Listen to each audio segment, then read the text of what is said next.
Les larmes de Musito sur les années Matata.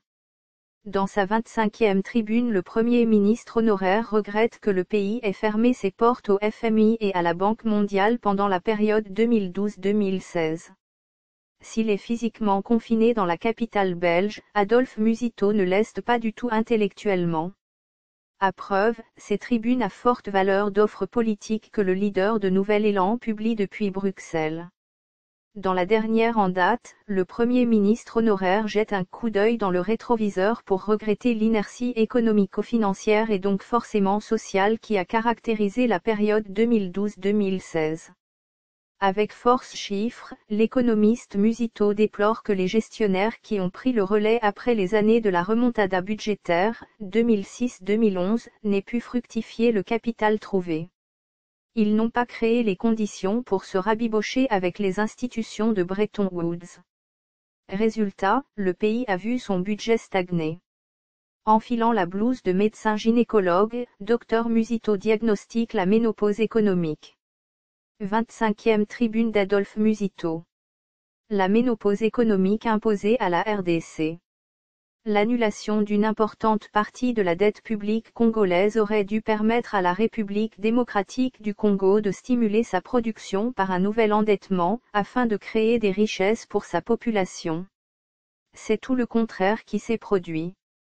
En lieu et place, le pays se satisfait d'une ménopause économique qui ne lui a pas permis de se créer des opportunités de valorisation des ressources de son sol, du sous-sol et humaines. La RDC s'est volontairement privée de l'apport extérieur, a plongé le pays dans l'autarcie financière en entretenant l'opacité de sa gestion, ceci en refusant l'accompagnement d'un partenaire dont la présence est un gage de bonne gouvernance. Ce partenaire n'est autre que le Fonds monétaire international, FMI, ainsi que sa jumelle, la Banque mondiale. La RDC n'a pas des finances qui peuvent faire face à ces défis. Elle a besoin des ressources de la coopération internationale. Or, cette coopération est organisée et dispose d'un gendarme qui définit les standards pour bénéficier des appuis dont le pays a besoin. La RDC a un budget de 5,5 milliards de dollars US, alors que les défis sont de l'ordre de 50 milliards de dollars US au minimum, pour couvrir ses besoins en infrastructures de base. Le gap ne peut être comblé que par les recours au marché financier international, eu égard aux réalités de la fiscalité du pays. Je reproche à ceux qui ont géré le pays entre 2012 et 2016 d'avoir fermé les portes au FMI et à la Banque mondiale. Il y a eu un problème de gouvernance et volonté de mettre le pays en autarcie financière pour éviter l'île extérieure. Chiffre contre chiffre. Pendant la période 2006-2011, le budget de l'État en ressources propres avait augmenté de 300%. Il est passé de 850 millions de dollars américains à 3,500 milliards de dollars américains en ressources propres. Par contre, entre 2011 et 2016, l'augmentation enregistrée était de l'ordre de 30%. Le budget de l'État est ainsi passé de 3,5 milliards à 4,5 milliards de dollars américains, soit une augmentation d'1 milliard de dollars.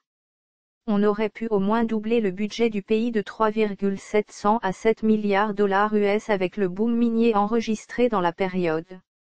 Lors du mandat 2006-2011, les réserves de change sont passées de 90 millions de dollars américains à 1,5 milliard américain avec comme bénéfice la stabilisation du franc congolais. Entre 2012 et 2016, les réserves de change ont baissé de 1,5 milliard de dollars américains à 800 millions, avec à la clé une dégradation du franc congolais. La réduction de la valeur de la monnaie nationale a été de 40%. Entre 2006 et 2011, la production du cuivre est passée de 30 000 tonnes à 500 000 tonnes avec incidence positive sur les réserves de change et de la stabilité de la devise nationale. Pendant la période 2012 à 2016, la production du cuivre est passée de 500 000 tonnes à 1 500 000 tonnes. On n'a pas vu l'incidence de cette augmentation. Pendant ce quinquennat, les réserves d'échange ont baissé de 1,5 milliard à 800 millions, comme indiqué ci-haut.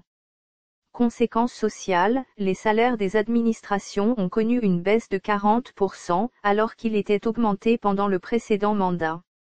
La croissance de la période 2012-2016 n'a donc pas eu d'incidence en termes d'augmentation du budget de l'État, des salaires des agents de l'État, des réserves de change, de stabilisation du franc congolais, d'augmentation de l'épargne nationale et du crédit à économie. Double seuil de souveraineté. Après avoir quadruplé le budget entre 2006 et 2011 de 850 millions à 3,5 milliards de dollars US, si la gestion de la période 2012-2016 avait au minimum doublé le budget pour atteindre 7 milliards de dollars américains, le nouveau régime de Félix Tshisekedi aurait trouvé une situation meilleure, des bases solides lui léguées, permettant de doubler à son tour ce même budget jusqu'au seuil critique de souveraineté de l'État congolais que j'estime à un minimum de 15 milliards de dollars américains. Dans la désagrégation que je fais de ces 15 milliards de dollars américains, j'estime à 5 milliards de dollars les dépenses contraignantes des rémunérations, à 5 autres milliards de dollars pour les dépenses de souveraineté comme la défense, la sécurité, la diplomatie et la territoriale, etc. Enfin, les 5 derniers milliards de dollars américains devraient servir pour le social et les infrastructures. La gestion de la période 2012-2016 a fait rater à l'État congolais l'occasion de franchir ce seuil de souveraineté. Au deuxième degré, le Congolais qui vit avec 1,3 $ américain par jour, soit sous le seuil de pauvreté, a raté l'occasion de sortir de son état de sous-prolétaire pour vivre avec plus de 3 $ américains par jour comme le Camerounais. Pour arriver à l'émergence, il faut d'abord sortir le peuple congolais de la sous-pauvreté. Une population des sous-prolétaires, c'est un peuple qui est installé dans la résignation, il est impossible d'aller à l'émergence sans préalablement franchir le seuil de pauvreté.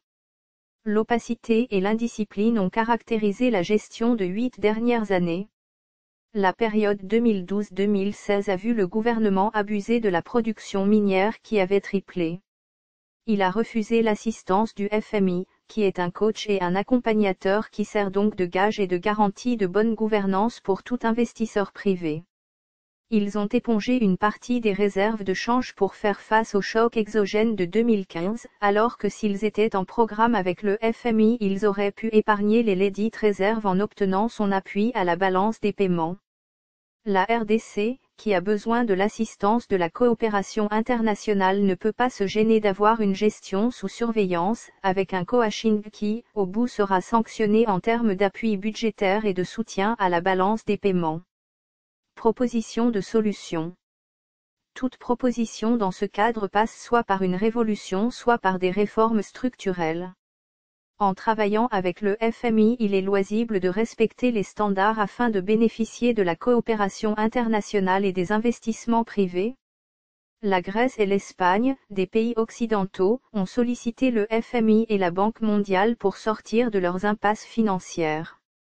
On leur a prêté l'argent après avoir engagé des réformes inspirées justement par le FMI et la Banque mondiale. La RDC peut s'endetter jusqu'à 25 ou 30 milliards de dollars américains, grâce à son bon ratio d'endettement 6%, 3,5 milliards sur 55 milliards de dollars US. Avec cet argent, on peut financer les infrastructures de base. Ces ressources peuvent être mobilisées par la cession ou la garantie de nos actifs géologiques, forestiers, fonciers, etc. La communauté internationale profite de nos mines, mais nous n'avons pas profité de la coopération internationale à cause de l'opacité et l'indiscipline. La RDC a besoin de l'assistance internationale et non de la charité. En refusant l'accompagnement et le coaching du FMI, la ménopause économique a été imposée à la RDC par les hommes au pouvoir. Aujourd'hui, notre déficit budgétaire ne permet pas de prendre en charge les défis du pays en infrastructure, dans le domaine du social et d'assurer la sécurité et la défense du territoire. Pour sortir de cette situation, il faut un consensus national pour engager des réformes institutionnelles, politiques et économiques. La solution se trouve dans le plan de sortie de crise préconisé par le président élu, Martin Fayulu. Source: mediacongo.net